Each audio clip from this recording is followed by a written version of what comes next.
안녕하십니까 구독자 여러분. 오늘 24년 5월 4일입니다. 전국 영업용 화물차 번호판 시세 좀 알아보겠습니다. 먼저 대표님 본인 소개 좀 해주세요. 예, 안녕하세요. 전국구 영업용 갈산상사 이원복입니다.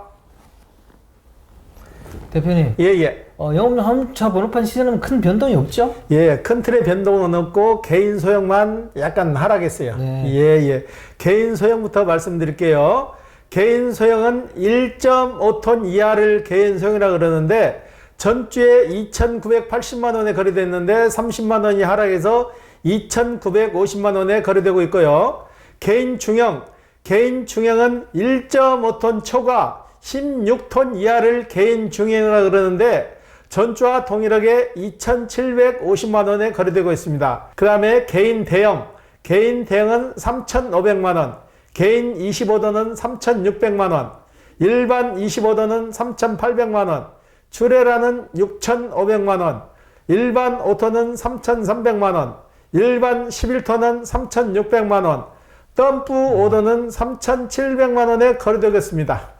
대표님, 개인 소형이 한 30만 원 정도 빠진 거죠? 예. 개인 소형이 나가던 게 좀 주춤해지고 매물이 좀 쌓이다 보니까 가격이 소폭 내렸어요. 예. 왜 그렇습니까? 지금 한참 개인 소형이 일할 때 아닌가요? 한참 이럴 때인데 지금 경기가 너무 없다 보니까 다시 관망세로 좀 돌아서는 거죠. 예. 개인 택시는 경기가 너무 안 좋아서 시세가 오르고 예. 화물은 경기가 너무 안 좋아서 화물차 번호판 시세가 내리고, 이건 좀 아이러니한데요. 너무 경기가, 이건 개인 택시나 화물차는 어떻게 보면 생계형이에요. 네네네. 화물이나 개인 택시나 경기가 아주 좋아도 매물이 많이 남아 돌아가요. 네네. 거꾸로. 네. 그런데 이건 생계형이다 보니까 경기가 적당히 안 좋으면 이것도 거래가 잘 돼요. 근데 너무 안 좋다 하면은 개인 택시 같은 경우는 그래도 매매가 되는데 화물 같은 경우는 너무 경기가 안 좋다 그래도 매매 자체가 안 되고 가격이 좀 떨어지는 거죠. 예. 개인 중형은 왜 이렇게 또 약 보합으로 이렇게 머물고 있습니까? 개인 중형 같은 경우는 일단은 신차로 가야 되는데 네네. 신차 가격이 너무 비싼 거죠. 네네. 신차 가격이 너무 비싸고 개인 중형이 그동안 좀 움직였던 거는 중고차. 네. 본인이 집 회사에서 가지고 있던 중고차를 가지고 나와서 거기다 개인 중형을 달았기 때문에 좀 움직였는데 저번 주는 거래가 한 건도 없었어요. 개인 중형이 그만큼 움직이지 않는다는 얘기죠. 예. 그러면 다음 주 화물차 번호판 시세를 어떻게 보세요? 다음 주도 역시 개인 소형은 2,950만 원 선에 움직일 것 같고요. 개인 중형은 2,750만 원에서 경기가 없고 매물이 지체되면 소폭 더 하락할 것 같아요. 그 다음에 개인 대형은 3,500만 원 선 그대로 유지할 것 같고 개인 25돈도 역시 마찬가지로 그 금액을 유지할 것 같고 나머지 일반이나 출애라나 다 똑같이 그 금액을 유지할 것 같아요. 예. 참 7월 1일부터 바뀌는 게 있잖아요. 화물차 관련해서요. 그 얘기 좀 해주시죠. 7월 1일부터 일반 화물이 바뀌는데 지금 일반 화물은 한 대를 갖고 있어도 일반으로 인정을 해줘서 진행이 가능했는데 7월 1일부터 바뀌는 것은 일반을 한 대를 가지고 계신 분들은 한 대를 더 추가해서 두 대가 돼야만이 일반이 유지가 되는 거예요. 그리고 한 대가 가지고 있던 분들은 한 대를 더 추가 못하면은 개인으로 내려가는 거예요. 그런데 개인이나 일반이나 거기에 대해 연연할 필요가 없다는 거예요. 그 번호판 가지고 법인을 설립을 해서 본인이 운수회사를 만들 것 같으면 일반에 연연을 하지만은 어차피 그 번호나 개인이나 일반이나 똑같은 형식으로 보시면 돼요. 이제는 큰 틀의 의미가 없어진다는 얘기죠. 지금 개인 중형을 가지고 계신 분들도 16개월 보유만 하게 되면 본인이 가지고 계신 차 톤수 곱하기 1.5가 되니까 1.5배 증톤이 되니까 구태여 개인 대형에서 비싼 번호 주고 살 필요가 없다는 얘기죠. 예. 그러면 개인 화물을 하게 되면 무슨 이점이 있어요? 개인 화물 같은 경우는 그렇잖아요. 운수회사를 설립할 수 있는 것 외에는 그들의 큰 장점이 없는 거예요. 예. 그렇기 때문에 개인이나 일반에 그렇게 크게 지나치게 의존할 필요가 없다는 얘기죠. 예. 개인은 그냥 개인 중형을 사주해도 아무 문제가 없다 이런 얘기잖아요. 예, 그렇죠. 예. 그러면 중장기적으로 화물차 번호판 시세를 어떻게 전망하고 계세요? 지금 이러시는 분들이 요즘이 최악이라 그래요. 팔러 오시는 분들도 다 하는 얘기가 열이면 10명 다 그래요. 어느 정도 지금까지는 버텨서 왔는데 악으로 깡으로 버텼는데 이제는 버틸 힘도 없고 아침에 나와서 집에 들어갈 때까지 일이 없어서 놀다 가는 날도 있다. 그래도 정리를 해야 되겠다. 그런 분들이 많고 또 새롭게 시작하시려는 분들도 그런 분들이 있어요. 내가 그래도 일이 없더라도 한번 열심히 해봐야겠다는 분들이 있고 포기하는 분들이 있고 근데 포기하시는 분이 6이라고 되면 새로 시작하시려는 분들은 4 정도. 예.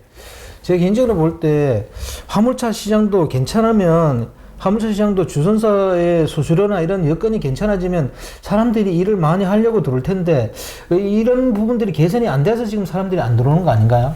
화물차 시장 같은 경우는 주선사에서 떼가는 수수료가 너무 많죠. 네네네. 쉽게 말해서 오다를 받아가지고 주선사에서 목적지까지 해서 오다를 15만 원이면 15만 원은 오다를 다 그대로 FM대로 띄워야 되는데 거기서 칼질을 하고 그 칼질한 금액에서 또 수수료 명목으로 23%, 27%를 떼가니까 기사들만 죽어나가기 때문에 재산성이 안 맞는 거예요. 네. 예. 대기업이 들어와서도 이렇게 역할을 못하고 있는데 그러면 이 화물차 시장 앞으로 어떻게 좀 해야 이게 정상화될까요? 너무나 악순환의 뿌리가 너무 깊어서 이걸 획기적으로 개혁을 못하는 거죠. 그렇기 때문에 저희가 방송에 나와서 우리 기사분님들한테 조금이라도 도움이 될 수 있게끔 차고지 문제나 매다기 문제를 자꾸 이슈화 시키는데 이슈화 시켜도 받아들이는 쪽에서 좀 좋은 시선으로 봐줘야 되는데 그거 해서 될까? 그런 댓글을 달려보면 저희도 맥이 빠져요. 네네.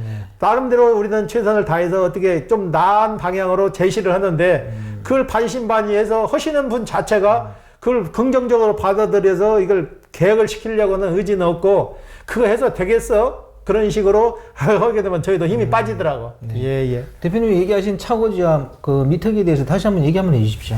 지금 소형차 같은 경우에는 미터기가 답이다 해갖고 제가 시리즈로 계속 내보내는데 지금 저희한테 개인적으로 전화 와서 하시는 분들도 그래요. 실는 물건이 다르는데 어떻게 매다기를 쓰냐. 그렇죠. 실는 물건이 달라도 톤수는 나오잖아요. 그렇죠.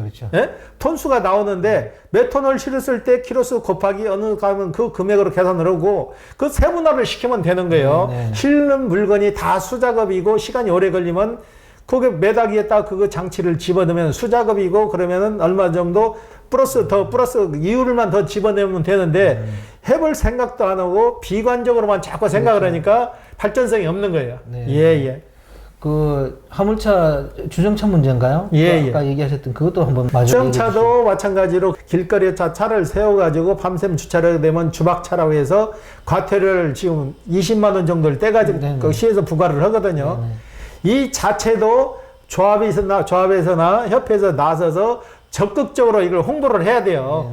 이면도로나 시간이 지난 이면도로에는 시간제로 해서 세울 수 있게 여건을 만들어줘야지 그런 주차장 여건은 만들어주지 않고 무조건 이면도로에다 주차시켰다고 해서 딱지 띄면은 그 차가 다 어디로 분산돼서 차를 주차시키냐 이거죠. 실질적으로 그렇잖아요. 주차 공간을 확보해 놓은 다음에 충분히 확보가 된 상태에서 그 주차장에다 주차시키라면 시키지 말래도 시켜요. 네. 그렇지만은 주차장 확보도 안 해놓고 주차장에다 시켜라 하면 들어갈 주차장이 없는 어느 주차장에다 갖다 시키냐고요. 네. 그리고 서류상의 차고지도 없애야 된다는 얘기예요.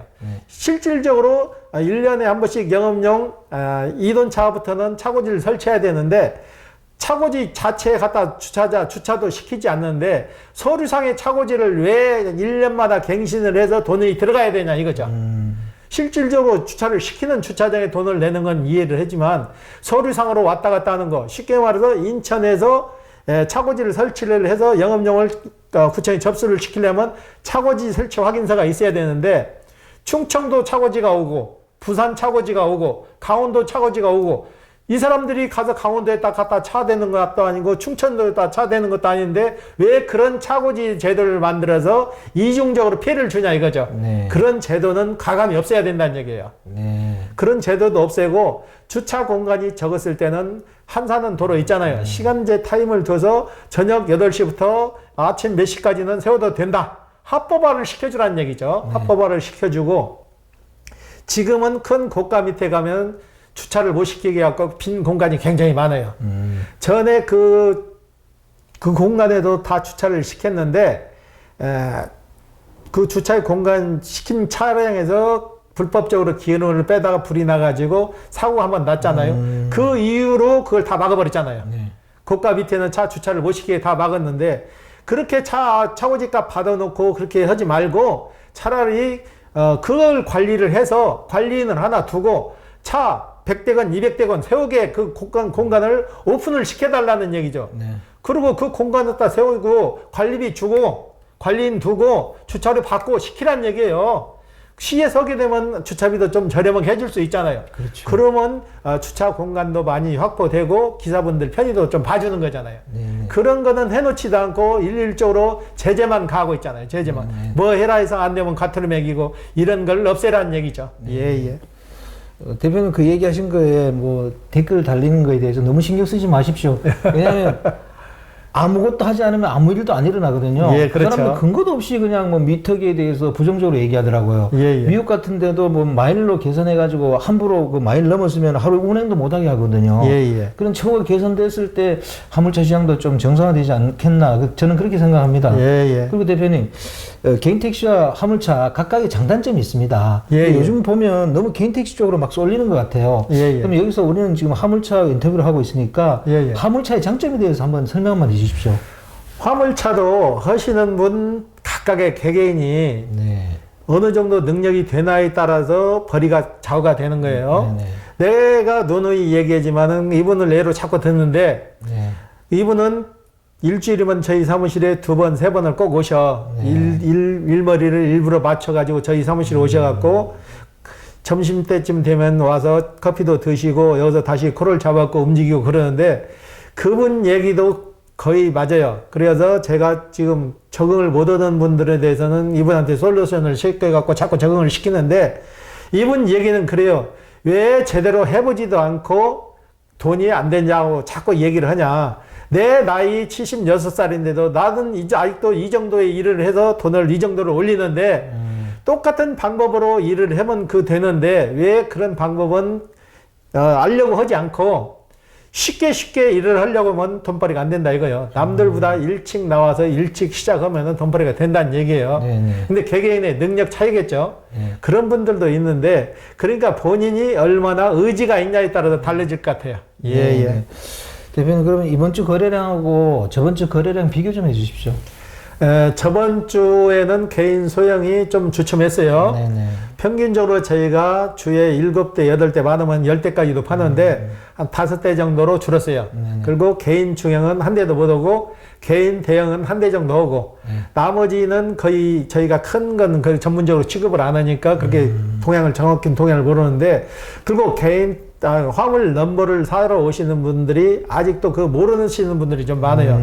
내가 달려고 하는 차에 무슨 남바를 붙여야 되는지도 잘 모르시고 쉽게 말해서 내가 2020년식 차를 가지고 있는데 2021년식 남바를 사가지고 갖다 붙이려고 본인들이 이렇게 사가지고 오세요. 사가지고 와갖고 이 남바를 좀 이제 자기네들이 작업을 모르니까 이 남바를 좀 여기다 붙여주세요. 그러는데 그 남바는 붙일 수 없는 게 어느 차나 마찬가지예요. 신차 기준에서 3년까지는 아무 남바나 다 같이 붙일 수가 있어요. 연식 제한 없이. 근데 3년이 지나면은 그 가지고 계신 차보다 더 남바가 연식이 더 오래된 남바만 붙일 수 있는 거예요. 그걸 좀 알아주시면 좀 도움이 될 거예요. 예. 그리고 이번 주 거래건 중에서 기억에 남는 건 있으면 얘기 하나 해주십시오. 집 사기 건인데요. 저번에 남편분이 가서 계약을 해가지고 잘못돼가지고 제가 아는 상식 내에서 방향을 좀 제시해드렸거든요. 근데 그 방송을 보고 또 남자분이 나이는 한 50 정도 됐겠더라고요. 나이까지 정확히 안 물어봤는데 50까지 정도 됐는데 똑같은 회사에도 똑같은 집 사기를 당한 거예요. 제 거 유튜브를 보다가 보니까 자기 이 얘기 같아서 전화가 왔다고 해서 제가 한 30분 상담을 해드렸는데 그 회사예요. 그 회사인데 그분도 3.5톤 냉동차를 사가지고 500만 원 완전히 속아가지고 갔더라고. 갔는데 그분도 비슷한 시기에 그 회사를 갔어요. 가서 일을 했는데 이제 손을 드는 거죠. 손을 들라고 보다 보니까 유약금이라는 종목이 있어요. 유약금이 8천만 원 똑같이 책정이 됐더라고요.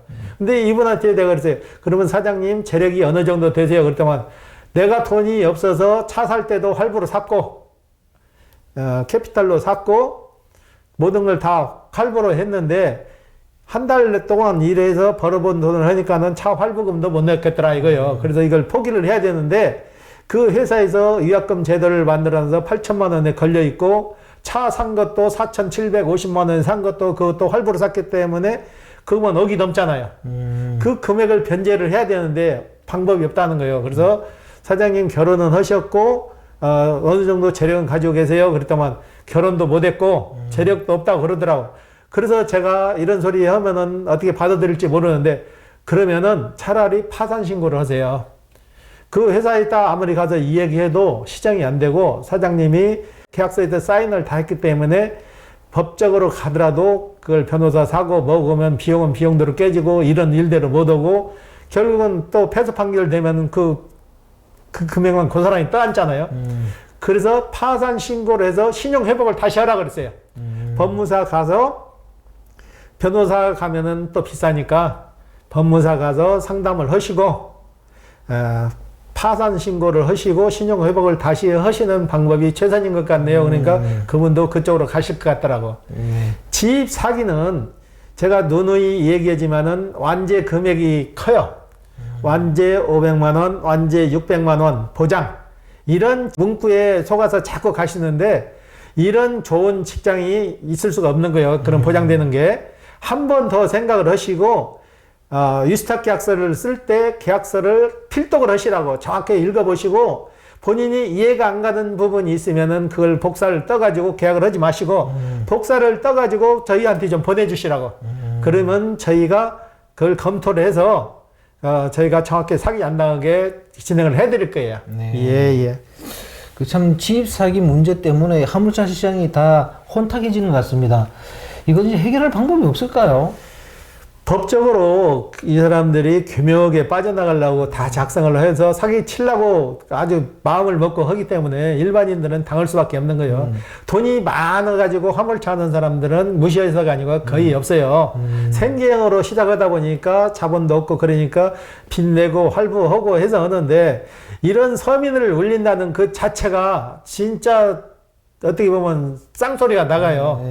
법을 강화해서더라도 이런 사람들 이권을 보호해줘야 되는데 그런 이권을 보호해주는 단체가 한 군데도 없어요. 그래서 지금 문제가 되는 게 이런 이권을 보호해줄 수 있는 집사기 이권을 보호해줄 수 있는 뭔 협의회가 생겨야 된다는 얘기죠. 예. 저번에 그 택시 2번 사고 팔고 그다음에 화물차 2번 사고 팔고 그분 요즘 어떻게 지내세요? 저희도 이제 손 들었어요. 손 들었는데 이분이 새 차로 바꿔 가지고 가셔가지고 일을 하라고 그랬는데 새 차 바꿨다고 기분 좋다고 해가지고 며칠을 쉬셨어요. 전화를 제가 계속 체크를 하거든요. 일을 해라. 당신 할부금 어떻게 내려고 그러냐. 그랬더니 안 되면 뭐 팔죠. 그렇게 또 비협조적으로 나오더라고. 그래서 이분이 콜을 받고 콜을 가서 받았으면은 하나의 약속이에요.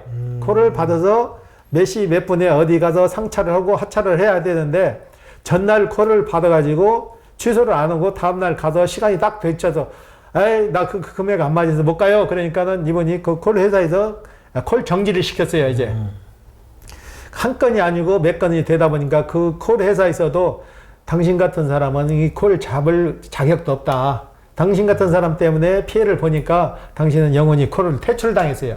그래갖고 이분이 이제 다 어디 가서 콜을 잡고 일했는데 일도 못 하고 그러니까 어떻게 하냐고 또 전화가 왔어. 그래서 저희가 해줄 수 있는 방법은 여기까지다. 사장님이 다시 파시든지 차라리 팔고 어디 가서 노가대판 가서 노가대를 하시든지 내가 막말을 했어요. 그렇게 해야지 사장님은 도저히 안 되겠다고. 그 솔루션을 1대1로 해준 분도 그분이 뭐가 아쉬워서 그걸 날마다 그분한테 전화해서 어디로 와서 일 얼마짜리 있으니까 가라 그러면 거리가 멀어서 못 간다. 금액이 낮아서 못 간다. 계속 이렇게 하면 이럴 의지가 없는 거니까 차라리 포기하는 게 낫죠. 예. 참 안타깝습니다. 예. 그리고 마지막으로 화물차 시장이 어렵지만 그래도 이렇게 어려운 시장에서 열심히 일해서 좀 돈을 벌어가려고 이제 진입하시려는 분들에게 조언 한번 해주십시오. 아주 어려워도 본인 하기 나름이에요. 본인 하기 나름이고 본인이 얼마나 열심히 해서 적응하냐 문제인데 정 자신이 없는 사람은 오시면은 저희가 1대1로 선탑뿐만 아니라 솔루션을 해서 하루 콜 찍는 방법부터 시작해서 그걸 완전 마스터를 해줄 거니까 오셔가지고 한번 해보세요. 체험해 보시고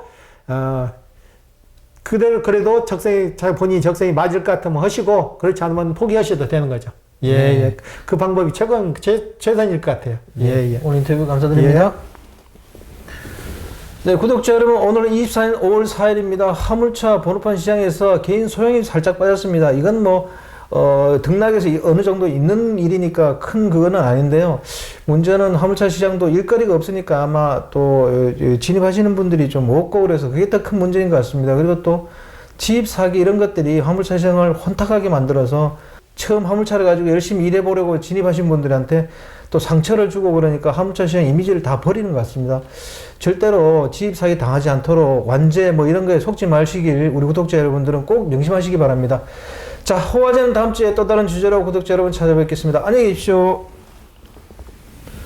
호화제였습니다.